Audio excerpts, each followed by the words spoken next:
Hey friends, welcome back to my channel.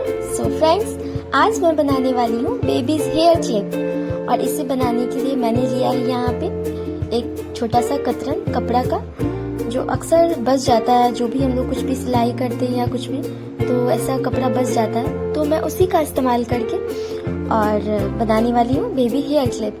तो फिलहाल मेरे पास में जो ये कपड़ा है, ये साटन का कपड़ा है, काफ़ी ज़्यादा शाइनी होता है, तो इससे और भी ज़्यादा खूबसूरत सा क्लिप बनके तैयार होगा। तो चलिए फ्रेंड्स, इस वीडियो में जानते हैं कि मैंने इसे कैसे बनाया है। सो फ्रेंड्स, अगर आप मेरे इस यूट्यूब चैनल पे नए हैं तो प्लीज़ मेरे इस चैनल को सब्सक्राइब कर लें, और वीडियो देखने के बाद में अच्छी लगती है तो प्लीज़ मेरे इस वीडियो को लाइक भी कर लें। ज़रूरी नहीं है कि आप सिर्फ साटन का ही कपड़ा लें, आप किसी भी टाइप का कपड़ा ले सकते हैं। जो भी आपके पास में बचा हुआ कपड़ा हो या कतरन हो, उससे आप बहुत अच्छे हेयर क्लिप बना सकते हैं।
सो आई होप आपको ये वीडियो अच्छी लगी हो। अगर वीडियो अच्छी लगी है तो प्लीज़ मेरे इस वीडियो को लाइक कर लें और चैनल पे नए हैं तो प्लीज़ मेरे इस चैनल को सब्सक्राइब कर लें। Thanks for watching.